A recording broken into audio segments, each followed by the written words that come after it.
Assalamualaikum warahmatullahi wabarakatuh. Jumpa lagi dalam acara Sumsel Virtual Fest bersama saya Wawan Erwanto.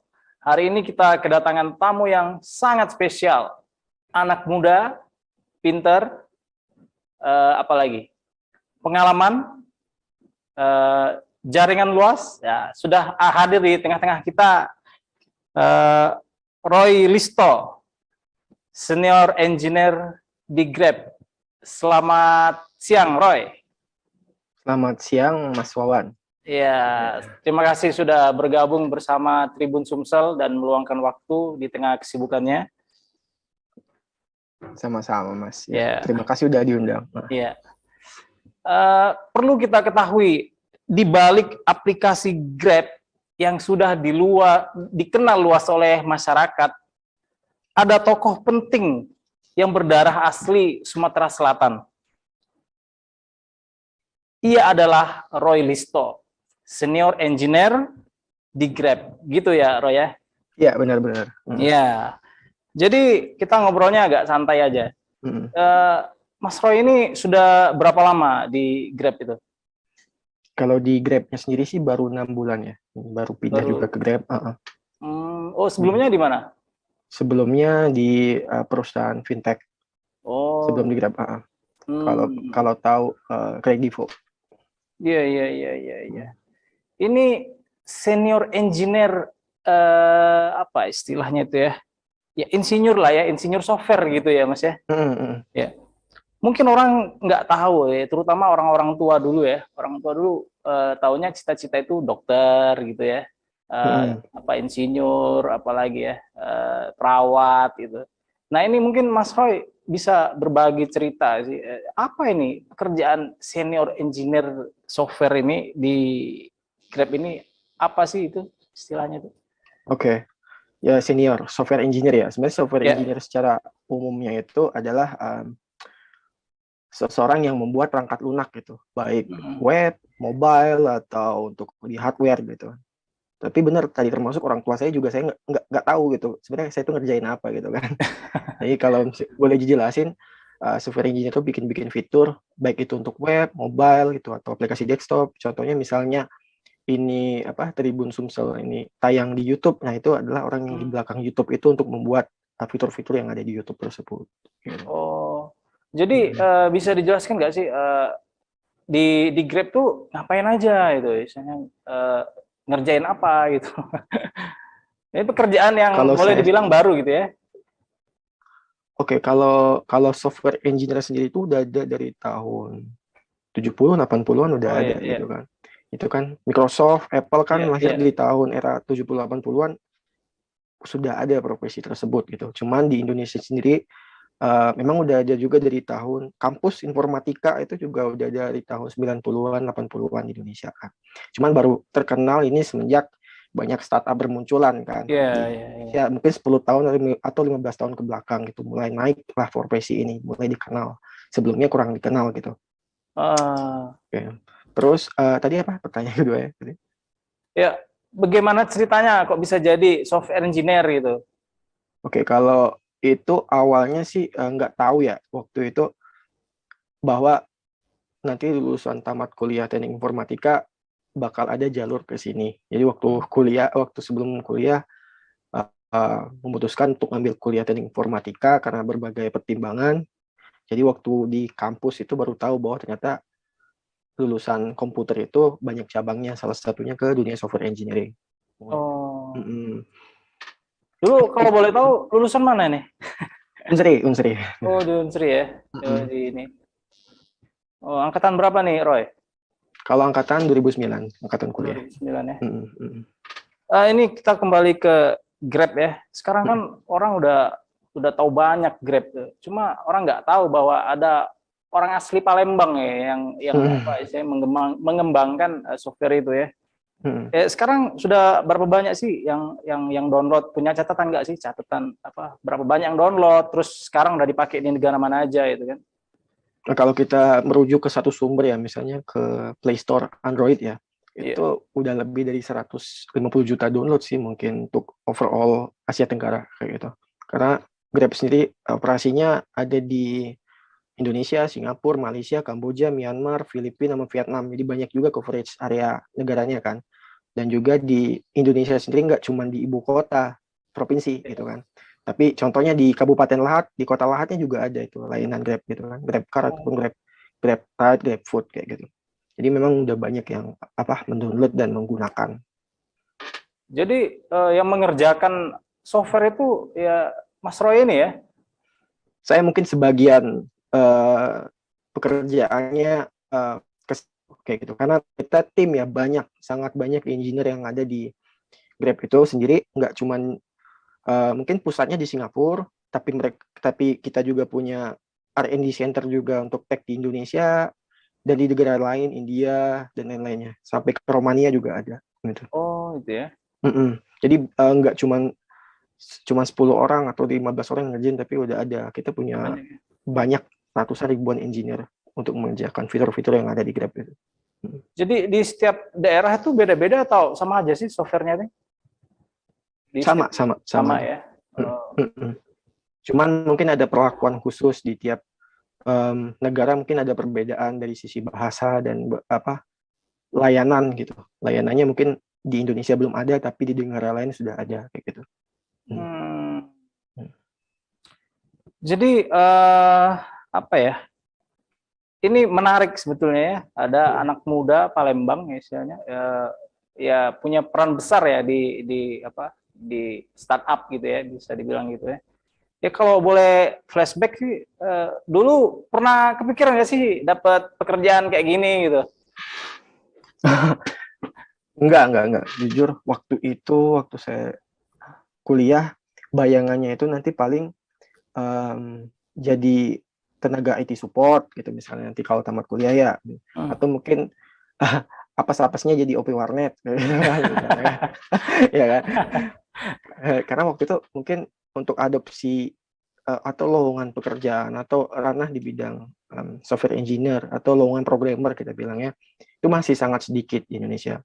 Tapi ketika banyak kayak startup yang bermunculan gitu dan mereka butuh tenaga IT, sekarang demand atau kebutuhan tenaga software engineer ini sangat besar, apalagi di Jakarta gitu kan. Di Jakarta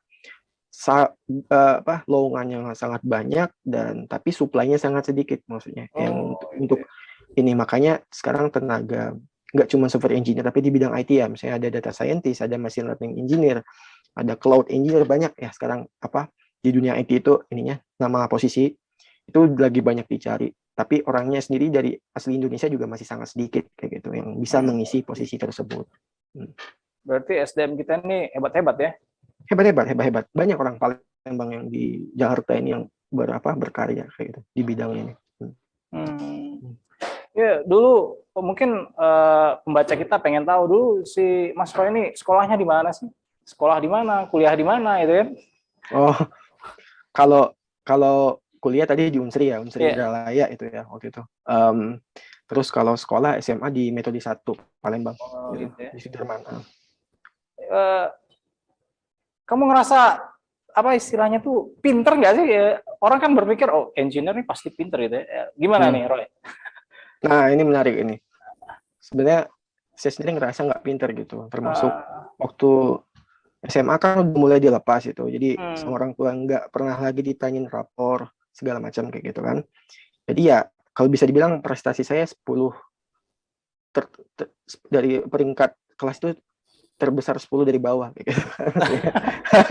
Ya 10 besar dari bawah kayak gitu. Akhirnya sampai tamat SMA juga saya nggak kepikiran mau kuliah kayak gitu kan. Paling langsung kerja aja di mana gitu, jadi kasir segala macam kan. Tapi coba SNMPTN alhamdulillah lulus Unsri kayak gitu.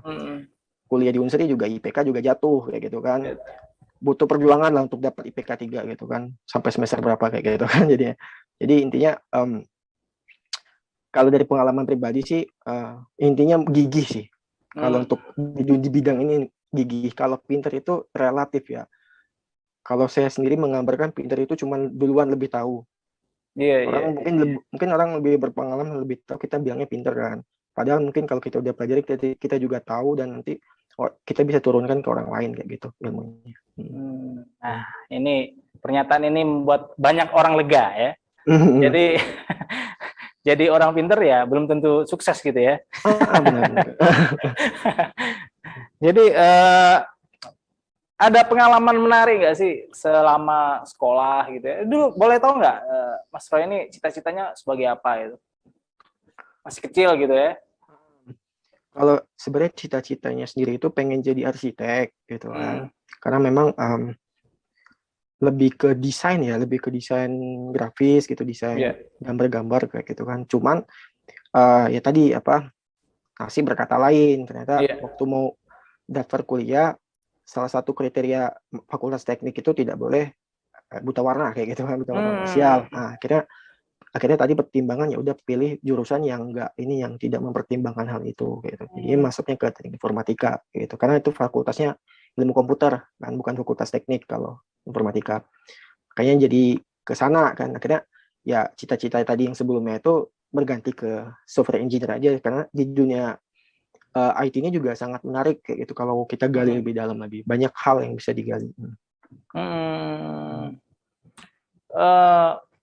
Pasti ada orang yang berperan besar ya, sampai menjadikan Mas Roy sampai seperti ini. Siapa nih yang paling banyak berperan?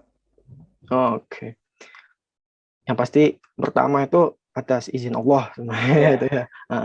Kedua, orang tua itu sangat berperan dalam membangun karakter ya. Maksudnya dari SMA sampai kuliah tuh dilepas nggak harus bilang, oh kamu harus jadi ini, kamu harus profesi ini untuk sukses gitu misalnya. Apakah harus jadi PNS atau BUMN? Enggak, karena saya juga sempat dulu jualan baju juga terus disupport, mau kemanapun, mau merantau kemanapun disupport, didukung doa gitu kan. Nah itu yang sangat membantu saya secara pribadi untuk banyak belajar gitu kan, untuk tidak mengecewakan mereka gitu. Terus selain itu, setelah saya menikah, tentunya istri yang sangat berperan besar ya untuk membantu di bidang finansial gitu, untuk supaya lebih baik secara mengatur keuangan gitu. Jadi ada tambahan motivasi, oh saya ini kerja untuk siapa kayak gitu jadinya. Kalau ketika setelah menikah kayak gitu jadinya. Kalau waktu masih bujangan kan ya udah kerja aja itu. Kalau setelah menikah, oh ini ada keluarga yang harus dihidupi kayak gitu jadinya. Oke. Pengalaman menarik ada nggak sih ya? Pengalaman masa kecil gitu kan? Yang sampai sekarang nggak lupa itu. Oh, mungkin pengalaman pas kuliah aja lah ya mungkin ya. Jadi kita dulu sering nginep di lab di Intralaya, itu lab komputer. Ya untuk ngerjain tugas atau bikin sesuatu kayak gitu, bikin game dan lain-lain. Sering belajar. Ya termasuk kejadian-kejadian yang mistis di situ juga kan. Misalnya di hutan kan itu kita bisa kan itu unsur itu kayak di tengah hutan lah. Jadi banyak juga kejadian-kejadian mistis yang menarik lah di situ. yang dialamin. Oke. Terus namanya belajar sama pekerjaan itu kadang-kadang ada sebagian bilang nggak sinkron deh. Itu benar nggak sih? Oh, maksudnya dunia Iya, misalnya dunia profesi sekarang sama studi kita zaman dulu gitu ya. Itu ada yang nggak nyambung nggak sih misalnya? Ini kalau saya sering ngobrol atau perhatiin, mungkin karena industri itu rada cepat adopsinya. Misalnya ada teknologi yang baru keluar misalnya gitu kan, udah langsung diserap industri gitu kan, atau orang-orang di bidang industri. Tapi di kampus kan mereka butuh kurikulum untuk digodok dulu kan sebelum jadi materi ke mahasiswa. Makanya di kita mungkin akademik itu agak ketinggalan materinya dibanding industri, tapi kebutuhan dasar untuk masuk ke industri di dunia akademis tetap masih diajarkan, meskipun dari dunia pendidikan sendiri harus tetap relevan gitu kan. Misalnya ini udah nggak kepake lagi di dunia kerja, harusnya diganti dengan teknologi yang baru yang harus diajarin kayak gitu misalnya. Ini yang menarik ya. Berarti ada ilmu-ilmu yang didapat nggak di bangku sekolahan gitu ya, benar nggak? Nah, ini boleh di-share nggak sih, Mas Roy? Anak-anak, adik-adik tingkat kita mungkin ada yang masih kuliah gitu kan? Apa sih yang mesti diasah dari mereka kan? Oh, jadi kalau spesifik IT ya, atau mungkin karena internet sekarang udah sangat cepat ya. Betul. Zaman saya dulu kuliah itu kita masih pakai modem colok yang cuma berapa 128 kbps udah paling kencang gitu kan. Iya. Jadi kalau kita mau cari materi di YouTube atau di internet itu agak tersendat gitu. Nah, kalau sekarang udah sangat kencang, paket data udah murah, lebih banyak searching sih, mencari gitu kan, ikut-ikut forum gitu, ikut-ikut komunitas yang membangun kayak gitu kan. Misalnya komunitas IT. Jadi di situ pasti banyak yang para profesional atau pakar yang sering ngobrol kan gitu kan tentang update di industri tersebut. Nanti yang anak-anak yang masih mahasiswa bisa ngikutin apakah ini diajarin di kampus atau tidak. Kalau tidak, mereka bisa mencari tahu sendiri, terus belajar sendiri tentang hal tersebut yang bakal mereka butuhkan nanti di dunia kerja pastinya. Itu sih salah satu jalan yang paling efektif ya menurut saya. Karena kalau kita cuma nunggu gitu, pastinya yang kita dapat apa yang kampus berikan aja kan. Sedangkan yang dari orang lain yang dipakai di real industrinya itu nanti nggak bakal keserap ke mahasiswanya gitu. Kalau mahasiswanya sendiri nunggu gitu. Iya. Berarti jangan cuma apa istilahnya orientasinya nilai kuliah gitu ya. Harus ada, kalau bisa dibilang bangun portofolio lah dari sekarang. Iya, betul. Kalau di dunia kerja sendiri, Mas Roy ini pernah nyangkutnya di mana aja nih? Pernah apa istilahnya ada pekerjaan yang menarik dulu, project menarik yang sampai sekarang nggak lupa itu ada nggak sih? Ini agak sulit sih soalnya rata-rata proyeknya rahasia sih, rahasia perusahaan gitu kan. Ya. Tapi kalau proyek pribadi ya mungkin saya dulu pernah bikin game juga untuk Play Store. Tapi ini untuk kegiatan saya di kampus dan juga setelah tamat kuliah gitu sambil cari kerjaan bikin aplikasi mobile di Android juga gitu kan. Bikin game di Android juga kayak gitu sih. Oh. Iya. Berarti produktif juga sekarang bikin aplikasi ya? Ya itu dulu. Kalau sekarang lebih ke kerjaan kantor untuk yang sehari-harinya. Oh gitu ya. Mas Roy, ada nggak cita-cita yang belum kesampaian gitu sekarang ini? Pengen melanjutkan pendidikan ke jenjang yang lebih tinggi sih. Masih gitu ya. Terkendala waktu, manajemen waktu sih mungkin bisa dibilang. Ya mudah-mudahan bisa terwujud ya, segera terwujud. Ya, amin. Nah ini sudah semenjak pandemi ini sudah sering balik kampung nggak sih ke Palembang sekarang? Belum kayaknya. Belum ya? Kan soalnya apa? Kalau mau mudik kan ada larangan mudik tiba-tiba kayak gitu kan ya. Jadi masih belum.